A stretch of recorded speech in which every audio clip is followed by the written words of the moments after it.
Je voudrais du soleil vert, des dentelles et des théières, des photos de bord de mer, dans mon jardin d'hiver. Je voudrais de la lumière, comme en Nouvelle-Angleterre. Je veux changer d'atmosphère, dans mon jardin d'hiver. Ma fleur sous la pluie de novembre, tes mains qui courent, je n'en peux plus de t'attendre. Les années passent, qu'il est loin, là je tombe. Nul ne peut nous entendre. Je voudrais du Fred Astaire. You might have seen some of these headlines over the last 24 hours. This is from the New York Times. Faced with criticism, Trump administration reverses abrupt end to humanitarian relief. From WBUR in Boston, which did some of the first reporting on this story. After public outcry, feds agree to reopen certain medical deferral requests. At Commonwealth Magazine in Massachusetts, which also did great reporting on this story from the very beginning, quote, Trump administration changes course on immigrant parents. Those told to leave the country will be allowed to stay for now. But that for now is doing a lot of work there, because even though the Trump administration appears to have caved on this, they appear to have reversed themselves on this. They will at least now consider the applications of kids who are already currently here in this country receiving life-saving medical treatment. They will consider the applications of those kids to stay on, which is a reversal. It appears that the bigger picture of what they're doing here is not so much a reversal of this astonishing policy they were trying to get away with. It appears to be more of just a temporary reprieve to try to cool down the heat of the spotlight that has been burning into them about this over the course of the last week. And, you know, we should have expected that. We have seen this before when it comes to the Trump administration's anti-immigrant policies that they want to crow about to their base for political purposes, but they really don't want to defend on the merits. We saw it, for example, when the Trump administration was initially found to be taking little kids and babies away from their moms and dads at the border, forcibly separating families against their will. You might remember the Trump administration initially claimed that that wasn't their policy at all. Then they admitted, okay, it was their policy, but it wasn't a new policy. Everybody had always done this, hadn't they? Then, in the face of a nationwide convulsion of outrage over their policy, they made a big show of announcing that they were stopping the policy. Well, of course, we've since learned that despite that big showy announcement, and despite court orders telling them that they can't separate kids from their parents anymore, the Trump administration has actually just gone ahead and continued taking little kids away from their families at the border, even to this day. And it looks like that may be sort of what they are trying to pull off with this new announced apparent reversal of their new policy targeting kids with cancer and kids with cystic fibrosis and kids with rare diseases who are undergoing life-saving medical care. The New England chair of the American Immigration Lawyers Association has multiple clients who have been targeted by the Trump administration in this latest dystopian turn. She tells Commonwealth Magazine in Massachusetts today, quote, they created a problem and are now pretending to solve it. They are not solving the problem with this new pronouncement. They are just punting it to be dealt with later. Joining us now is that immigration attorney, Mahsa Kanbabi. Ms. Kanbabi, thank you so much for joining us tonight. I appreciate you making time to be here. Thank you so much for having me, Rachel, and drawing attention to this. So we've seen all these headlines suggesting that the Trump administration has backed off, that maybe this was an error, that maybe they didn't necessarily know what they were getting into when they started telling all these families that they were going to have to stop life-saving medical treatment and leave this country. But you're suggesting, at least from the way you understand it, that this may not be a reversal. They essentially may just be sort of hitting pause. Yeah, definitely. This seems to just be a temporary step back from their policy change, in that they're going to no longer retroactively apply this policy, which is what one would have expected in the first place. But going forward, any application that was filed after August 7th will no longer be accepted or reviewed, and instead they will have to go through the deportation process, as the government recently stated. So the people who have been profiled in the press reports about this policy change from the Trump administration, some of them are people who had applied for this status and received this form letter in response saying, no, we're no longer considering that. We can sort of imagine what will happen now that those applications will be reconsidered. But you're saying anybody else who's in this similar situation, who's in this country, who is receiving life-threatening, life-saving medical care here, who can't get that life-saving medical care in another country, while that previously would have been the basis for applying to stay in this country, they're not planning on looking at any of those applications in the future.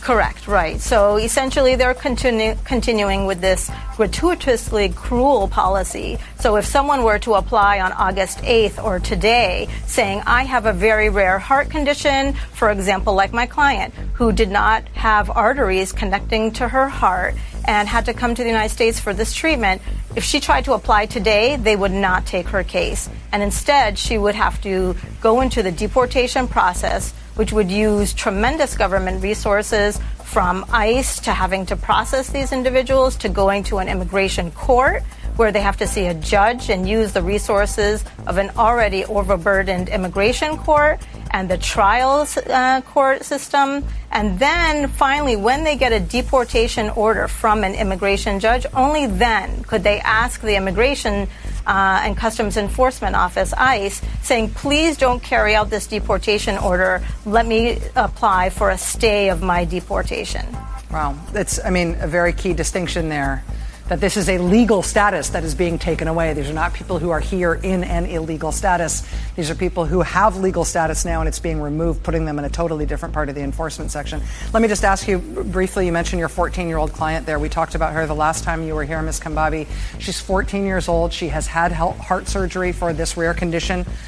She's recovering from that. She's expected to have further heart surgery in the future. Can I just ask what this has been like for her and her family, having received this word that she would have to leave and now going through this apparent reprieve? Right. They're obviously so thankful that she will no longer have to worry about this in the near future. But we're not sure yet how the government's even going to look at these applications. When they put their statement out, they seemed to bring in a new condition, a higher standard or burden to be met, comparable to what individuals have to do when they're applying for a visitor visa at a U.S. embassy. So frankly, I'm still concerned about how her application and all the others will be looked at. It is Wednesday, the 4th of September of 2019, and you are in West Coast Cookbook and Speakeasy. I am your chef de cuisine, Justice Putnam, and our daily special is Smothered Benedict Wednesdays. Will no one rid us of this priest? Well, you don't need to be ordained to get on the wrong side of history, let me tell you.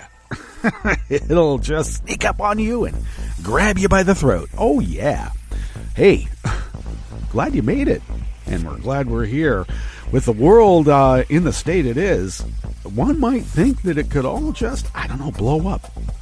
But that also might be a bit paranoid on our part. Part of the reason the NRA is able to wield such influence is the mass hysteria.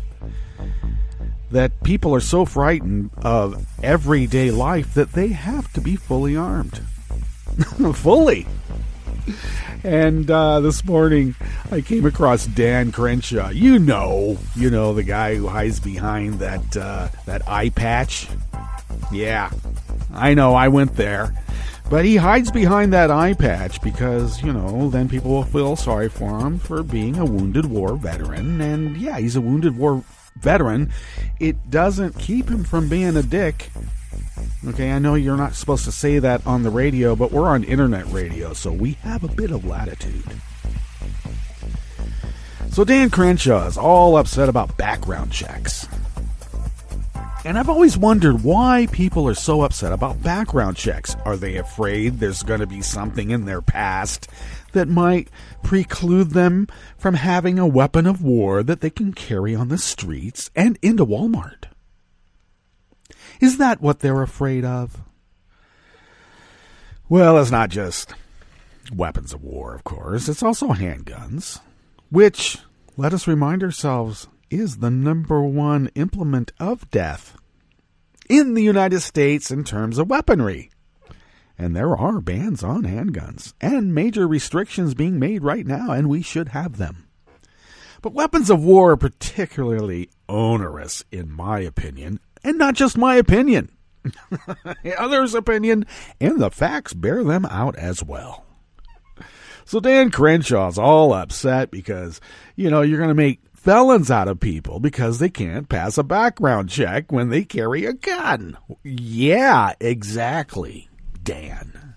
So he's whining that now he cannot give or lend his gun to his friends when they travel alone. What? Dan Crenshaw is a gun trafficker? And he's got a crew that will cross state lines with guns, maybe to commit a crime, a mass murder? Everybody who lends a gun to a friend always says, hey, he was my friend. How was I supposed to know? And there's a reason why the person who lends the gun sells the gun, in some illegal fashion. Is also caught up in the legal ramifications if something goes wrong. And I know it's not the gun's fault. All right? The gun doesn't have a personality. It's the person behind the gun. I know that. But anthrax doesn't have a personality either. Why does everybody blame anthrax when it's the person behind the anthrax? So if that's the case, why isn't anthrax freely available to everybody? Why? All right, well, logic obviously is not as powerful as the decades-long brainwashing of paranoia that these people are going through. Now, we're going to speak a little bit later in the show in the Bistro Cafe about Walmart's decision to restrict sales on ammo and short rifles, and their request for their customers who are open carrying to not do so inside their store. When Australia enacted their gun buyback after the big murder where, 30-some-odd people were killed and scores and scores and scores injured. And within a year, they bought back, numbers in the millions of guns. It always bugs me whenever I mention just sensible gun reform. Like, how about background checks? How about a safety lock on the weapon so little kids can't, or big kids can't shoot it by mistake? And if you just mention something as simple as that, the response is, you want to take away all our guns. No discussion about the propriety or the efficacy of having just a simple safety lock on the gun. Can't have that discussion. If you have a safety lock on a gun, that to them is some slippery slope in which all guns are going to be taken away. Part of the way that Australia was able to change their, let's call it a society, their national idea and image about what it meant to have a gun was a bit of, we can call it toxic masculinity. I'm going to, you can use it against itself very easily. And the Australians utilized that quite well. And how was that? Basically, it's, any guy who has to have a gun is a wimp. If you need to have a gun to feel safe, you are a wimp. Well, I've always thought that, and I hate admitting that, I still may have some of that toxic masculinity. I try to balance it out with a little sweetness. You got the acid, then some sweet. You hope you balance it out some.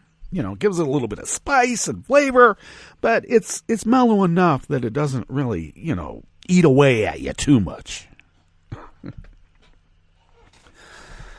But I've always thought that anybody who needs to have a gun is such a scaredy-pants wimp that that's the only way that they feel safe going into Walmart to get a gallon of milk.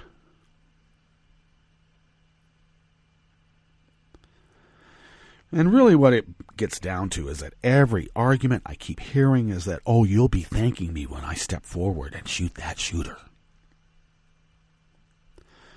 These wimps are fantasizing about being the vigilante hero.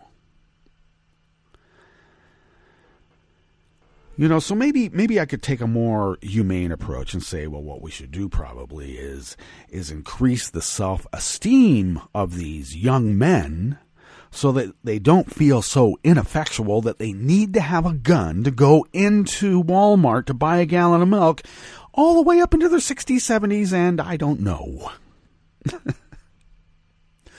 All right? Maybe we need to work on their idea of what it means to have self-courage. Or how about this? Not to be so frightened of everything that has a shadow.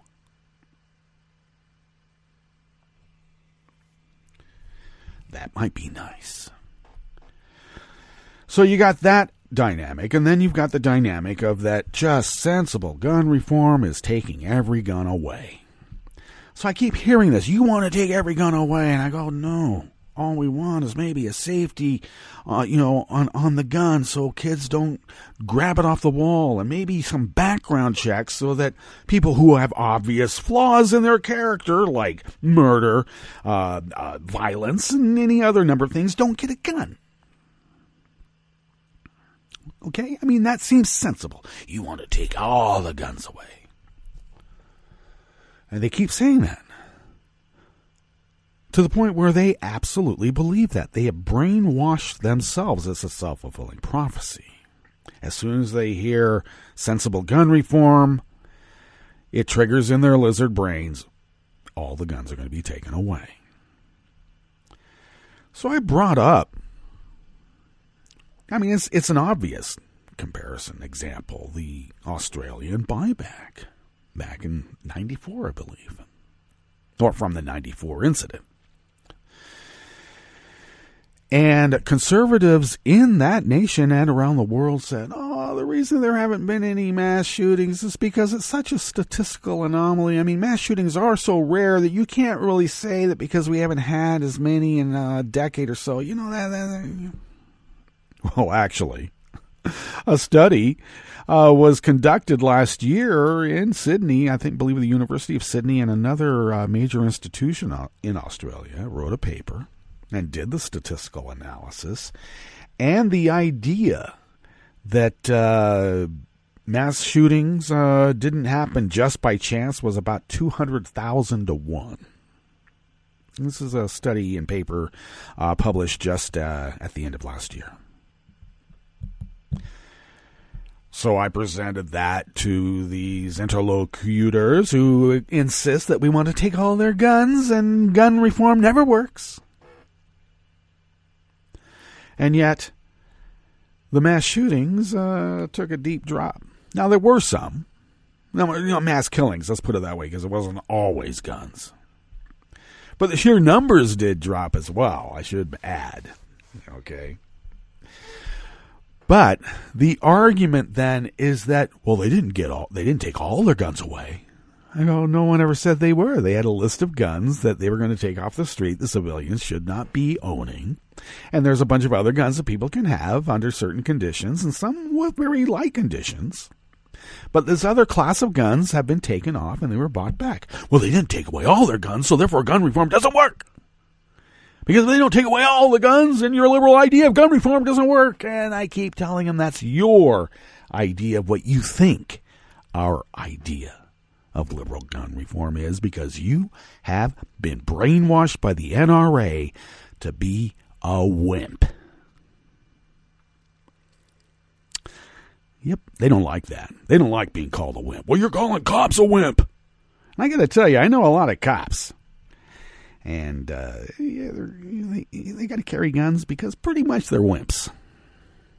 Even with all that anabolic steroids pumped through their pumped up, hardening arteries. Gotta have a gun. If you need a gun to feel safe, you are a wimp, by definition. All right. Now, having a gun doesn't necessarily mean you're a wimp. I mean, the idea that you need one. Okay, so once again, Walmart said, we want to discourage open carry. Now they're saying, oh, well, I'm a concealed carry license. Why are you telling me that you have a concealed license permit? The idea of having a concealed weapon is so that people don't know. But regardless, they can't take my concealed weapon. It's like, no one ever said that. It's always the most extreme with this group. Almost like they've been brainwashed. What's on the rest of the menu here in the Bistro Cafe at West Coast Cookbook and Speakeasy? Oh, man, we're just eating up the time. Damn. We've been doing that quite often lately. Well, starting off in the Bistro Cafe at the top, that was a little audio interlude with Rachel and guest about how the searing glare of public outrage has caused the Trump administration to punt on deporting legal immigrant kids with rare and life-threatening diseases to their deaths. For now. And remember when they said that they stopped the separating of the families? Even there's a court order that says they can't do that. They're still doing it.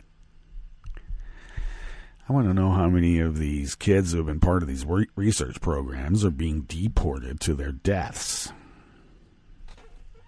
On the rest of the menu, native votes went missing in North Carolina in the last election, but tribal leaders vow that won't happen again in the do-over next week, even though North Carolina is trying really hard.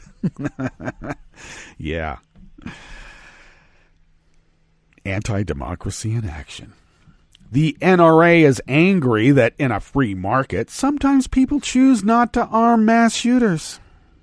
People are whining, only like little pansy boys buy their ammo at Walmart. I go, good, well, I won't be seeing you there then, do I? I don't buy ammo at Walmart.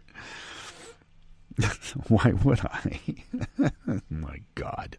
And Mitch McConnell sells Cocaine Mitch T-shirts and calls himself the Grim Reaper.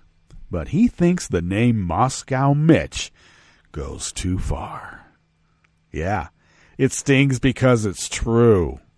After the break, we move to the chef's table, where a disgusting truth is hiding behind Texas Republicans' particularly dumb response to mass shootings.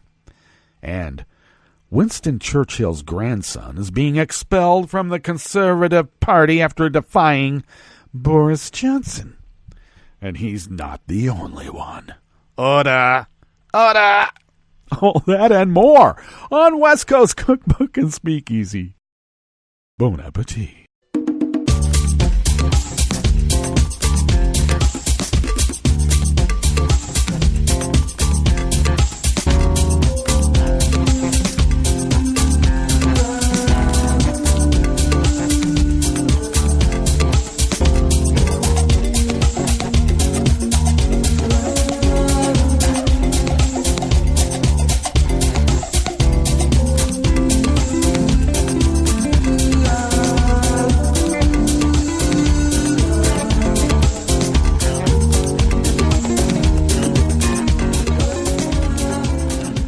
At the bottom of our homepage at netrootsradio.com, to the rightish of the page, is our chat room link monitored by Kelly Lincoln. Thank you, Kelly, for doing that. And do engage in our chat room link. And, of course, we have social media, too. If you look to the leftish of the page from our chat room link, at the bottom of our homepage at netrootsradio.com is our Patreon link. And do become a recurring Patreon of Netroots Radio. Your generosity has allowed us to fulfill our civic duty of Resistance Radio for the last 8+ years. Yes, indeed, we are celebrating our 8th anniversary. and of continuous 24/7, 365 resistance radio. We are the little radio station that could, and we have been. And we have been because of your generosity, which we are forever grateful for. Thank you. Follow Netroots Radio on Twitter at Netroots Radio. Tom takes care of that. Thank you, Tom. I take care of at Justice Putnam. And I also post the show notes and links diary on Daily Codes about 10 minutes before showtime. And then get that out on social media in link form, too. Follow the show on Twitter at Cookbook West. And pick up podcasts by way of Spreaker, Stitcher, TuneIn, iHeart, YouTube, iTunes, and wherever podcasts can be found. All right, we better get right into this here. There's so much news out there. It's hard to stay focused. Well, we do have a curated show for that, specific purpose, to stay focused. This first offering in the Bistro Cafe, a West Coast Cookbook and Speakeasy, is Out of Think Progress by Danielle McLean. Native American voting groups have made it their mission over the years to get as many of their members to the polls as possible. That effort has even greater urgency as North Carolina prepares next week to hold one of its most closely watched elections ever.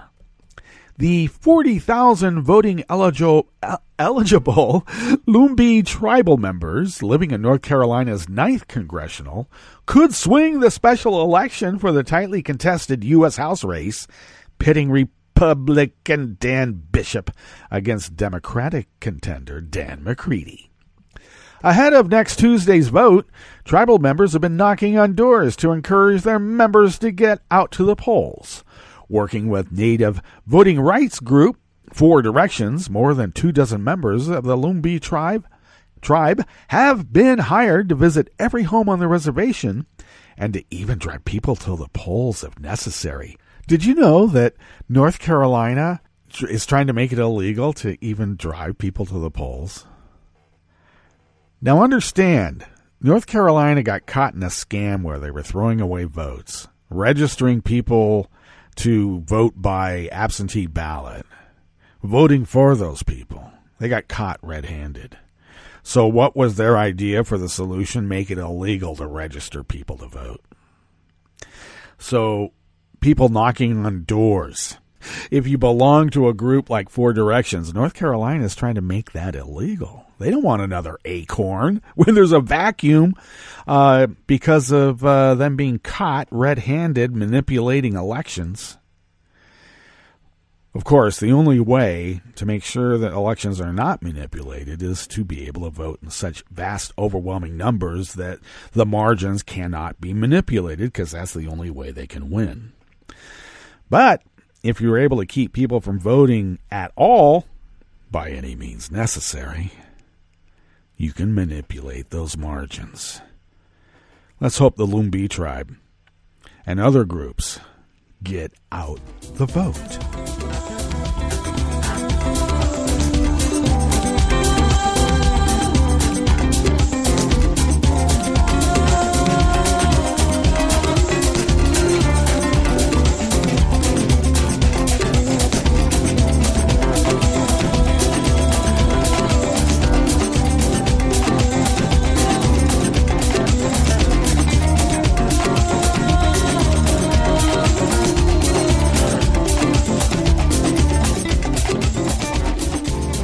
Josh Israel, also of Think Progress, brings us this next offering here in the Bistro Cafe of West Coast Cookbook and Speakeasy, Smothered Benedict Wednesdays. Weeks after 2 deadly shootings in their stores, Walmart announced that it would stop selling ammunition for assault-style weapons and handguns. The National Rifle Association, which claims to be the nation's oldest civil rights organization and a fierce defender of the free market, responded by accusing the retail giant of attacking the Second Amendment. Walmart faced considerable pressure from its own employees and customers to reduce or eliminate the sale of guns and ammunition in light of the latest deadly mass shooting. Stores in El Paso, Texas, and in Mississippi last month were the latest Walmart locations to be home to such attacks. After making the announcement, the NRA quickly called the company's decision a shameful cave to the pressure of anti-gun elites. Anti-gun elites? The NRA wrote that the strongest defense of freedom has always been our free market economy. But apparently, their support for the free market does not include companies getting to choose which goods and services to sell. Well, of course, the NRA says they're for free market. They want to be free to manipulate the market. You know, sort of like how Vlad does, since they're such fast buddies now.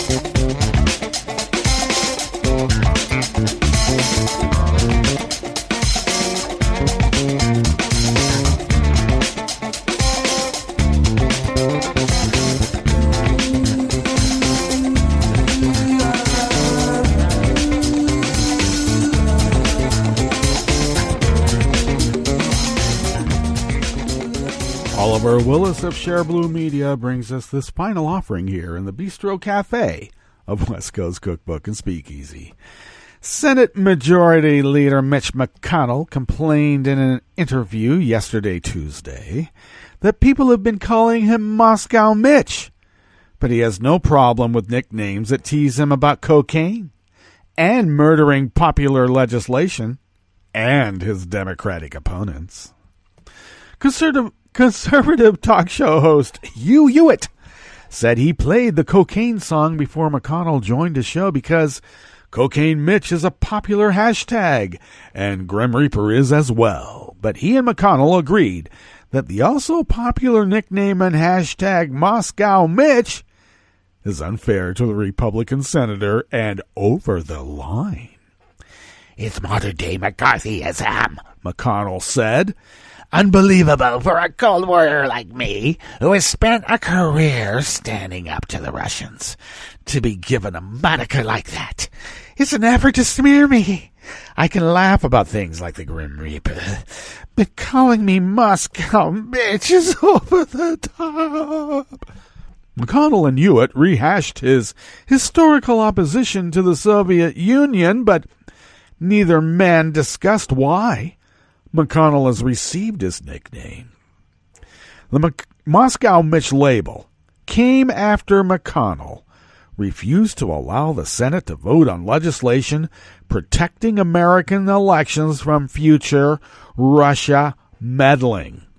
Despite reports from U.S. intel agencies, Special Counsel Robert Mueller, and the Senate Intel Committee indicating that Russia seeks to interfere in the 2020 elections as it did in 2016 on Trump's behalf, McConnell has refused to act.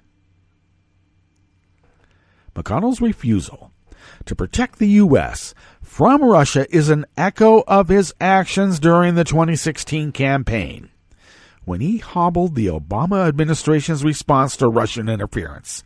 At the time, top intelligence officials briefed congressional leaders to inform them that Russia was targeting the U.S. election.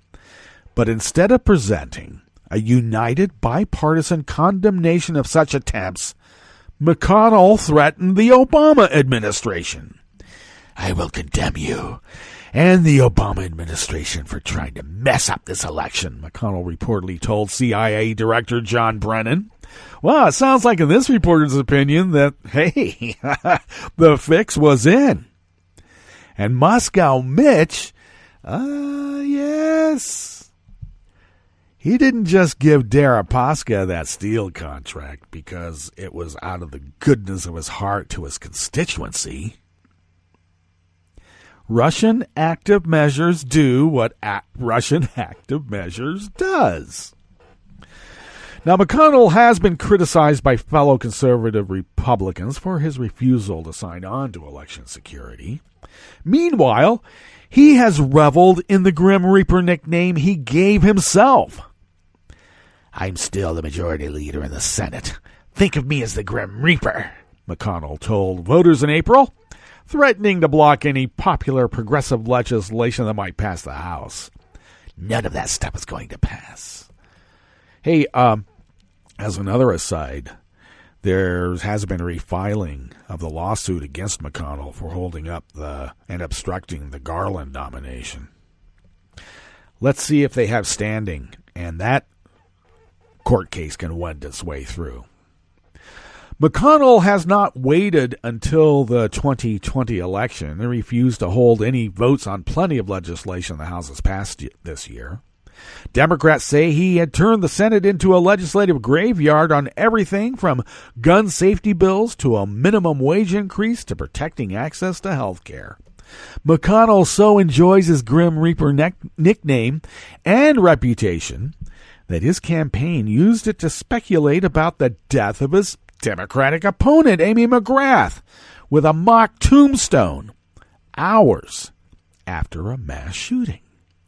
And the Cocaine Mitch label, which started as an insult from a fellow Republican in West Virginia, has also been completely embraced by the senior Republican.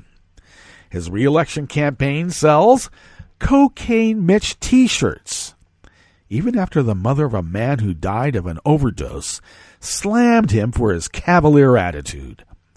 McConnell told reporters in May that it was fun to insult families with the Cocaine Mitch title, rather than helping them by enacting legislation. For McConnell, jokes about death and drug use are fine and even flattering, and he welcomes the criticism. But pointing out his refusal to stand up to Russia by labeling him Moscow Mitch apparently hits too close to home for him. And in this reporter's opinion, there's a reason why. All right, we better get on with our break, and when we get back from that break, we are going to go through weather from around the world and finish up the stories that we have curated for you today. You are listening to West Coast Cookbook and Speakeasy, and we will be right back. You are listening to netrootsradio.com. Please hang up and try again.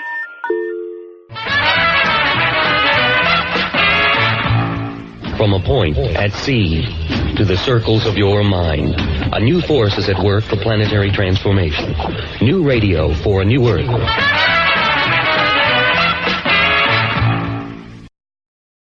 This is Take Two Movie Review. I'm Clinton Johnston. This week, Heady or Not. Back in November 2016, directors Matt Bettinelli-Olpin and Tyler Gillette had a film to pitch. Quite by coincidence, they found themselves pitching it in Trump's America, like the day of Trump's America. In this new crap show of a political reality, some in the industry were looking for ways to uplift audiences while also quietly saying, hey, this is kind of wrong. And thus the pitched movie began to change into its final form. Ready or Not is, in essence, a slasher film, where instead of a bunch of kids and one killer, there's Samara Weaving playing the final girl new bride, Grace, and a crew of killers played by Mark O'Brien, Adam Brody, Henry Czerny, Andy McDowell, and a whole bunch of other great people. They are Grace's uber-rich in-laws hunting down their lower-class new daughter-in-law. I wonder if the final pitch for this film was the Texas Chainsaw Massacre meets Clue, meets Get Out, meets that short story we used to read in middle school.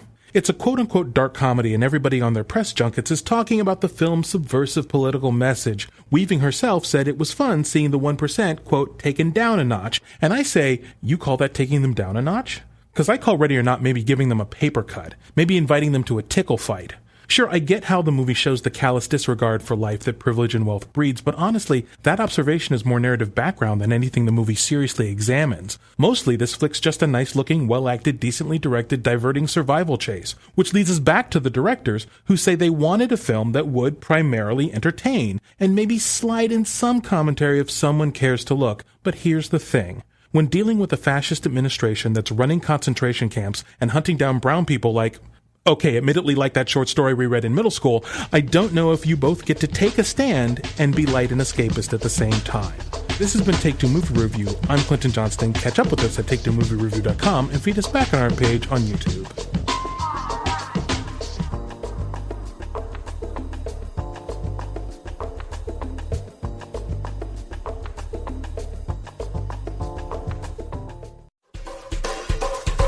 This is Scientific American's 60-Second Science. I'm Christopher Intagliata. High cholesterol affects 1/3 of American adults. But it's not just us. Studies have indicated that cholesterol is also on the rise in other animals. And in all of these studies, the idea was, well, they hypothesized that it was probably due to interactions with people and eating our food. But they didn't actually show that. Andrea Townsend is an avian ecologist at Hamilton College in upstate New York, and she found that urban crows did have higher cholesterol than rural crows. But then she took the next logical step in her research. She went to McDonald's. We'd pick up 125 burgers at a time. Once, one of them wanted to know what we needed all these burgers for, and then I started to explain, but they just kind of waved me away halfway through, so... Of course, she needed all those cheeseburgers to feed the crows and to monitor their diet, to determine if eating our fast food really does raise the birds' cholesterol. So the way you supplement your nestling is we'd go to their nest trees and we'd toss the cheeseburgers 3 to 5 a day, under their nest trees. And then the parents immediately swoop down, pick up the burgers, and bring them to the nestlings. And as you might expect, crows that dined on cheeseburgers did indeed have higher cholesterol than crows who did without. But here's the surprising thing. Higher cholesterol didn't actually affect crows' chances of survival over a 3-year period. And in one population, birds with higher cholesterol were arguably in better condition than other crows, meaning chubbier. The results are in the journal The Condor. Crows can live more than 15 years, and Townsend says maybe a high cholesterol diet makes its mark later in life, as it does in humans. And if you're still wondering why study this, I would say this is an important question because there are lots of other species that also live in urban areas and eat our food. And some of them are endangered. So it is an important question. How will our food affect the health of wild animals? And as we urbanize more of the globe, our dietary influence might have even wider effects. As for Townsend, crows are known to be highly skilled at recognizing humans, and she says the study made her a celebrity. During the study, especially when I was walking around, the crows would follow me around campus. They often just follow me around campus anyway. They follow my car. And then I was getting some notoriety on a broader scale with crows. So I would go into, I'd be getting gas, and the crows in the gas station would be cawing, a special caw, I think just for me. And it seemed like a recognition caw. So it's a caw, caw, caw. After all, a free lunch sure does seem like something to squawk about. Thanks for listening. For Scientific American's 60-Second Science, I'm Christopher Intagliata. In 2012 in the United States, about 317,000 motor vehicle crashes involved a large truck. 26,000 truck drivers and their passengers were injured in these crashes, and about 700 died. Trucker safety requires an alert, buckled-up, experienced driver with a reliable vehicle and a strong employer safety program. Seat belts are the most effective way to prevent an injury or death in a motor vehicle crash, but in 2013, 1 in 6 drivers of large trucks didn't use their seat belts.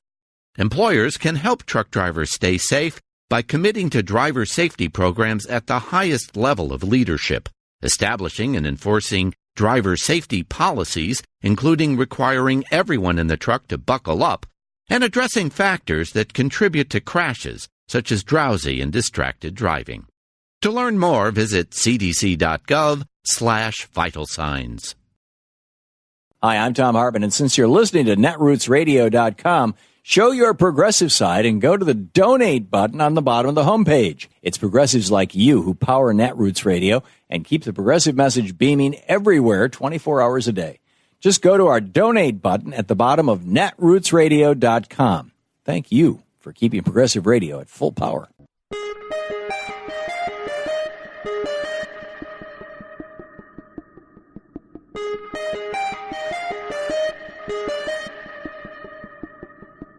A history quiz. When was America founded? I'm Bill Newman, and this is the Civil Liberties Minute. How about 1787, when the founders signed the Constitution? Or 1789, when the new government began? Or 1776, when the colonies declared their independence from Great Britain? Or 1620, when the Pilgrims landed? But an answer front and center in the New York Times major reporting initiative called the 1619 Project is that the country's birth date could and should well be August 1619.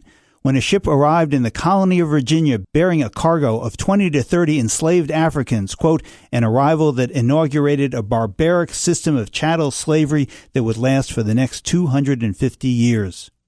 The 1619 Project illuminates how so much of America today has its origins in slavery.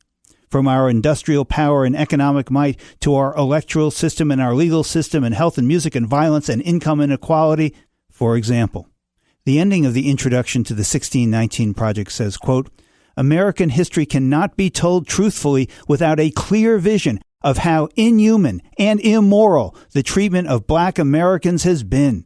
By acknowledging this shameful history, by trying hard to understand its powerful influence on the present, perhaps we can prepare ourselves for a more just future.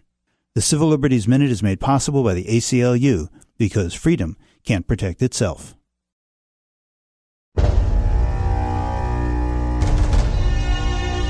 If it's class warfare, we're the People's Army. You are listening to netrootsradio.com.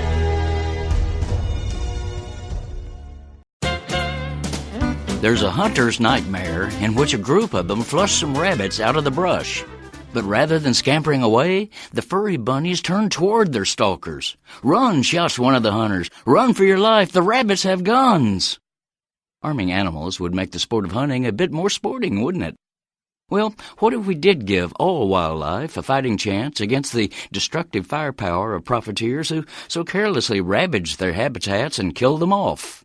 Of course, we can't arm nature with guns, but we could recognize that other species and ecosystems are living creatures with intrinsic legal rights to exist and flourish, thus giving nature its day in court to defend its own well-being. Like us humans, the lakes, forests, wildlife, etc., could have legal status to sue and be represented by lawyers to protect themselves from mindless exploitation, injury, and death.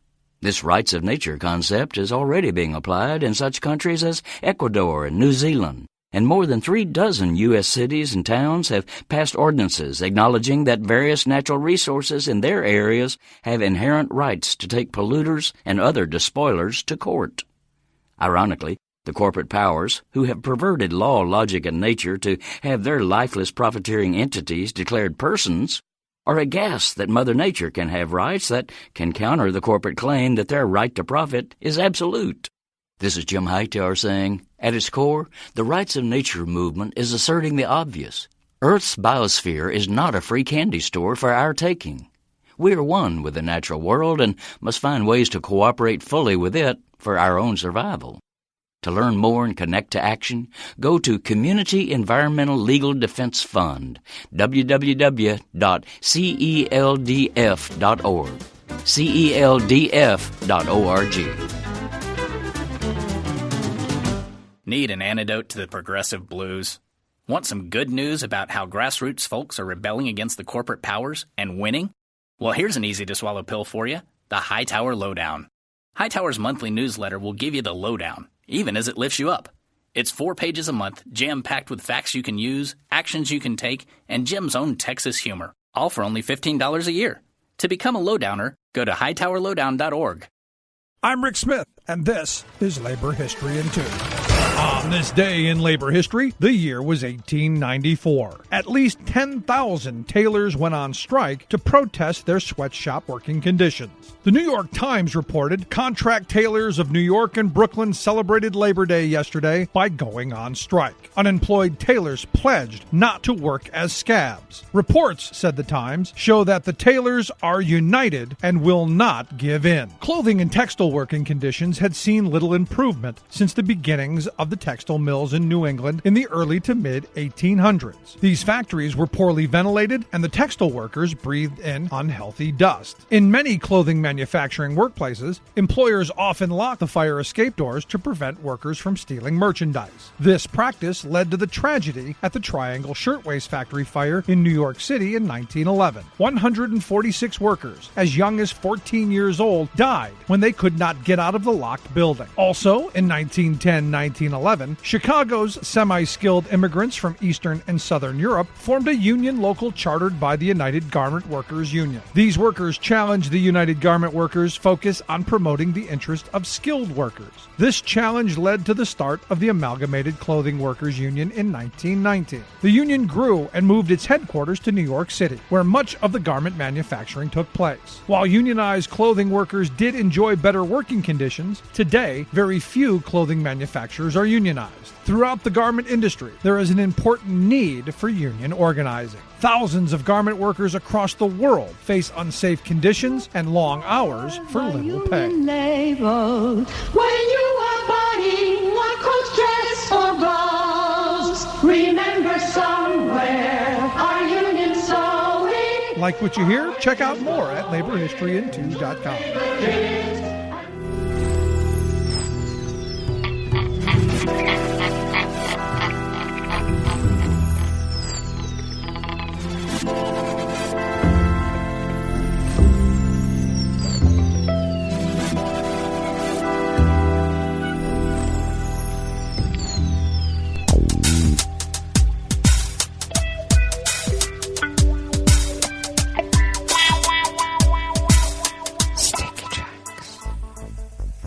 Thank you for accompanying us here to the chef's table at West Coast Cookbook and Speakeasy Smothered Benedict Wednesdays. We always begin weather from around the world along the banks of the Rogue River in the Rogue River Valley of Southern Oregon on the west coast of the continental United States of America, where it is currently 63 degrees. And according to the Weather Underground, it even feels like 63 degrees. Fancy that. We are expecting to be a tad warmer today, topping off between, upper 80s to low 90s. Under partly cloudy conditions, winds will be light and variable throughout the day. And yes, indeed, and also into the night, with an overnight low expected in the mid-60s. We are under an active fire warning watch, meaning that beginning tonight and tomorrow, thunderstorm activity will be coming in. First, a dry type thunderstorm electrical activity, and then followed later on in the day and into the night, hopefully a lot of rain. But sometimes these types of thunderstorms, the electrical activity will be on the leading edge, and hopefully, the rain will put it out. So that is why we're under an active fire watch currently. Grass pollen is now rated at none, must be seasonal. The air quality index is holding at 25 parts per million in the good range, and the daytime UV index remains high, though it has ticked down to 6 from its previous 7. Barometric pressure is falling at 29.99 inches. Visibility is at 9 miles, and relative humidity is at 82%. Weather from around the world is brought to you by people's personal weather stations that they purchased, and these people planted these purchased personal weather stations somewhere on their property, and these people positively live around the world. London is 70 degrees and sunny. Paris is 72 degrees and partly cloudy. Rome is 85 and fair. Kiev is 69 and fair. Kabul is 82 degrees and fair. Hong Kong is 81 and fair. Tokyo is 76 and cloudy. Sydney, Australia is 64 degrees and clear. San Francisco, California is 57 and partly cloudy. And New York is 76 degrees and partly cloudy. And that is weather from around the world, brought to you by people's personal weather stations that they purchased. These people planted these purchased personal weather stations somewhere on their property, and these people positively live around the world.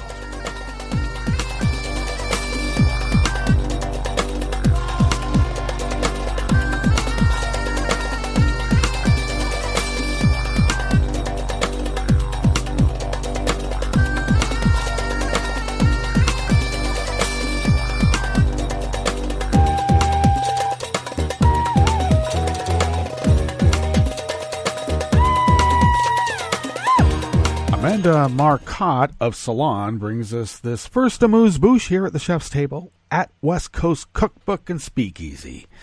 Well, Greg Abbott, he is quite a work of art in Republican politics, especially when it comes to being a toady to the death industry, and Texas really is one. You know, he's got a pretty dumb response to mass shootings, but it's hiding a dark truth. Now, why is it dumb? Abbott has proposed in the wake of these mass shootings that he's going to make sure that mass shooters get charged with the death penalty. Well, that only works if they're still alive. And most mass shooters go into their mass shootings because they don't expect to live. So I suppose the death penalty would be a good deterrent, as well as it always has been, apparently. Now, we already know what works to prevent gun violence. Getting rid of guns. And I already went through what Australia did. There's a reason why Abbott doesn't want to have gun buybacks. Follow the rubles.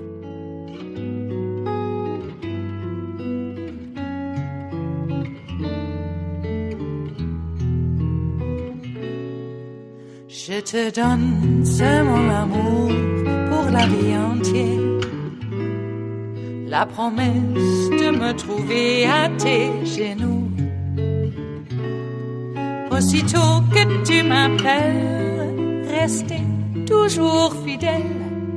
C'est tout, c'est tout.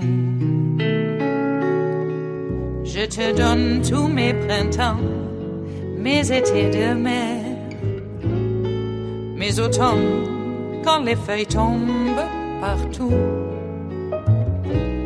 Si ce n'est pas une bonne affaire, je te donne tous mes hivers, c'est tout. Michael Holden and Andrew McCaskill of Reuters bring us this final amuse-bouche here at the chef's table of West Coast Cookbook and Speakeasy. Nicholas Soames, the grandson of Britain's World War II leader Winston Churchill, will be expelled from the Conservative Party after voting against Prime Minister Boris Johnson on Brexit. The move against the Conservative Party grandee marks one of the most bizarre turns in the 3-year Brexit crisis that has gripped a country once touted as a confident pillar of Western economic and political stability. Soames was one of 21 Conservative lawmakers who rebelled, including Ken Clarke, age 79, the longest continuously sitting British lawmaker in the House of Commons, and former Finance Minister Philip Hammond. All are to be expelled. When Soames was asked if this was the end of the Conservative Party, his grandfather would have known. He said, "No, but it's a bad night. It's a pity. A great pity that this has, in my view, all been planned.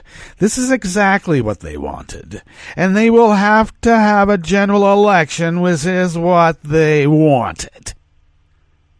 Well, Johnson has been ruthless. He oversaw one of the biggest purges of cabinet ministers in modern British history. And he cut short a session of Parliament to increase the likelihood that Britain will leave the EU with or without a deal. After a defeat at the hands of an alliance of opposition lawmakers and rebels in his own party, Johnson's enforcers will speak to those who defied his order and expel them. In total, lawmakers with more than 330 years' experience in Parliament will be expelled from Johnson's party, the same party which lost its working majority just yesterday, Tuesday. And that brings us to the end of our broadcast period for the day. But you do know that Netroots Radio is going to broadcast on, and we'll meet up tomorrow for Metro Shrimp and Grits Thursdays. So do stay tuned to Netroots Radio all day and all night for all the breaking news as it breaks. And we'll meet up here tomorrow, right here in West Coast Cookbook and Speakeasy. Bon appetit.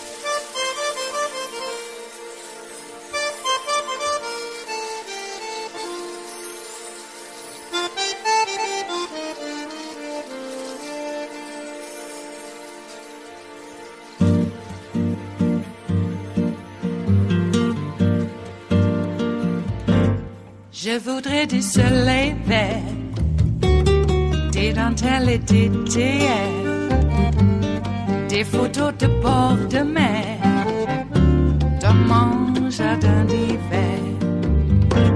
Je voudrais de la lumière, comme en Nouvelle-Angleterre. Je veux changer d'atmosphère, dans mon jardin d'hiver.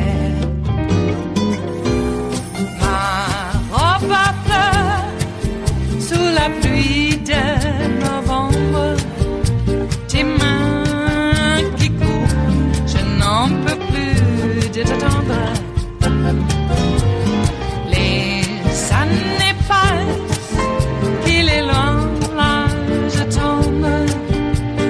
Nul ne peut nous entendre. Je voudrais du Fred Astaire, revoir un latte Goël. Je voudrais toujours te plaire dans mon jardin d'hiver.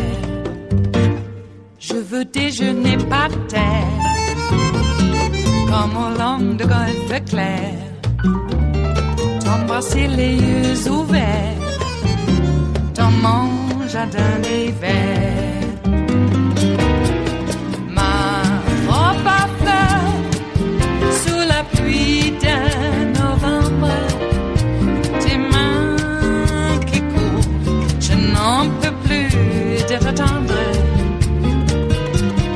Les années passent, il est loin, là je tombe. Nul ne peut nous entendre. Ba-da-da-dum-di-da-dum, ba-da-da-dum-di-da-dum, ba-da-da-dum-di-da-dum, dans mon jardin d'hiver. Ba-da-da-dum-di-da-dum, ba-da-da-dum-di-da-dum, ba-da-da-dum-di-da-dum, dans mon jardin d'hiver, dans mon jardin d'hiver, dans mon jardin d'hiver.